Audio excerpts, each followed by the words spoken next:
7 जुलाई 2016, Dwarka, new Delhi. एक बिल्कुल आम सुबह, घर में सब कुछ नॉर्मल था। किचन से खाने की खुशबू आ रही, रोज की तरह फैमिली डाइनिंग टेबल पे बैठी थी और हंसी मजाक चल रही थी। लेकिन किसी को क्या पता था कि ये सुबह इनकी जिंदगी की सबसे खौफनाक सुबह होने वाली है। घर का बेटा मशहूर पैरानॉर्मल एक्सपर्ट था। गौरव तिवारी अचानक अपने बिस्तर से सोकर उठते हैं और बिना किसी से बात किए सीधे बाथरूम में चले जाते हैं। फैमिली थोड़ी शौक में हो जाती है, लेकिन देर रात तक काम करने के कारण इसे नॉर्मल समझ लेते हैं। कुछ ही देर बाद बाथरूम से एक जोरदार आवाज आती है। फैमिली घबरा जाती है। जैसे ही वो दरवाजा खोलने जाते हैं, दरवाजा अंदर से लॉक होता है। फिर फैमिली और ज्यादा घबरा जाती है। उसके बाद फैमिली पड़ोसी को बुलाकर बाथरूम का दरवाजा तोड़ देता है। तो सामने जो होता है वो केवल एक मौत नहीं, बल्कि एक ऐसा राज था जो आज तक पूरी तरह समझा नहीं जा सका। नमस्कार मित्रों, मैं हूं ऋषभ और आपका फिर से स्वागत है इस क्रोनिकल दुनिया में, जिसमें आज हम बात करने वाले हैं इंडिया के मशहूर पैरानॉर्मल एक्सपर्ट गौरव तिवारी के बारे में, जिन्होंने अपने जीवन काल में 6000 से भी ज्यादा पैरानॉर्मल इन्वेस्टिगेशन करी है। लेकिन इनकी मौत इतनी रहस्यमय तरीके से हुई है कि जिसे देखकर पूरी दुनिया हैरान है। परिवार ने पुलिस को बुलाया और केस की हर तरीके से जांच हुई,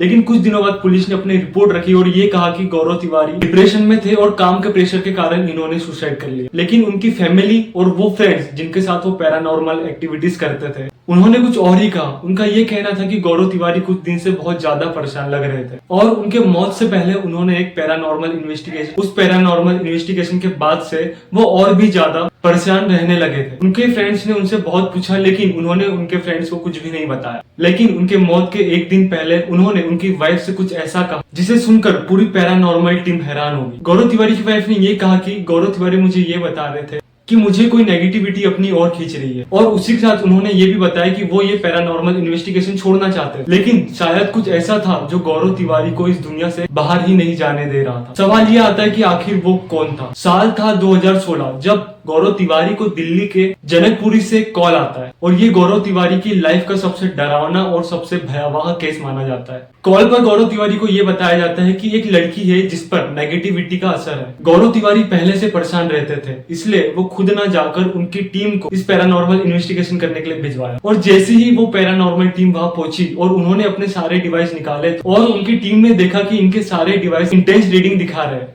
जैसे कि उनके सारे कैमरास ब्लर होने लगे और अपने आप बंद चालू होने लगे और उनकी सारी डिवाइसेस हाई रीडिंग बता रही थी। ये सारी चीज देख के उनकी टीम डर गई और उनका ये मानना था कि ये केस हमारे बस का नहीं है, क्योंकि यहाँ पर एक नहीं बल्कि कई सारी भटकती आत्माएं हैं। फिर उनकी टीम ने गौरव तिवारी से कांटेक्ट किया और उन्हें ना चाहते हुए भी यहाँ पर आना पड़ा। लेकिन जैसे ही गौरव तिवारी यहाँ पहुंचे, उन्हें पता चल गया था कि उनकी मंजिल क्या है, क्योंकि वहां पर एक फ्लैट था जिसमें से लड़की की जोर जोर से चीखें सुनाई दे रही थी। फिर गौरव तिवारी उस फ्लैट में गए, लेकिन सबसे आश्चर्यजनक बात यह होती है कि जैसे ही वो बच्ची गौरव तिवारी को देखती है, वैसे ही वो चिल्लाना बंद कर देती है और उसके चेहरे पर एक अलग ही मुस्कान आ जाती है। वो मुस्कान देख के ऐसा लगता है कि वो लड़की गौरव तिवारी का ही इंतजार कर रही थी। ये सब देखकर लड़की के फादर गौरव तिवारी के सामने हाथ जोड़कर ये कहते हैं कि सर, मेरी बेटी की आखिरी उम्मीद एक आप ही हो, क्योंकि मैंने मेरी बेटी को कभी इतना शांत नहीं देखा और आप ही मेरी बच्ची को बचा सकते हैं। जब तक बच्ची के फादर गौरव तिवारी से बात करते हैं, तब तक बच्ची अंदर चली जाती है। और फिर यहाँ से आता है कहानी का वो मोड़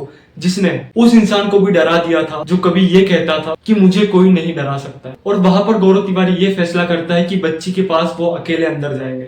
उनकी सारी टीम बाहर खड़ी रहती है और जैसे ही गौरव तिवारी अंदर जाते हैं बच्ची से बात करने के लिए, और वहां कुछ ऐसा होता है जिसे देखकर खुद गौरव तिवारी भी डर जाते हैं। वो बच्ची से सबसे पहला सवाल ये करते हैं कि क्या तुम्हारे अलावा भी यहाँ कोई और है? तो बच्ची कुछ जवाब नहीं देती है और उसके चेहरे पे एक हल्की सी मुस्कान आती है, लेकिन फिर उन्हें ऐसा प्रतीत होता है कि उनके पीछे कई सारे नेगेटिविटीज हैं। और गौरव तिवारी जैसे ही पीछे देखते हैं, उन्हें पूरा फ्लैट भूतों से भरा हुआ मिलता है। और ये वो समय था जो 6000 से भी ज्यादा पैरानॉर्मल इन्वेस्टिगेशन करने वाले को भी डरा दिया था। फिर गौरव तिवारी ने ये पूरा केस हैंडल किया। पूरी इन्वेस्टिगेशन खत्म होने के बाद जब गौरव तिवारी बाहर आते हैं, तो उनके फेस पे एक अलग ही डर रहता है और उनकी टीम ये बताती है कि ये डर हमने गौरव तिवारी की आंख में पहली बार देखा था। तो आखिर सच क्या था, एक साधारण मौत या किसी अनदेखी ताकत का साया? गौरव तिवारी की ये कहानी आज भी एक ऐसा रहस्य है जो जितना ज्यादा समझने की कोशिश करो उतना ही उलझते जाता है।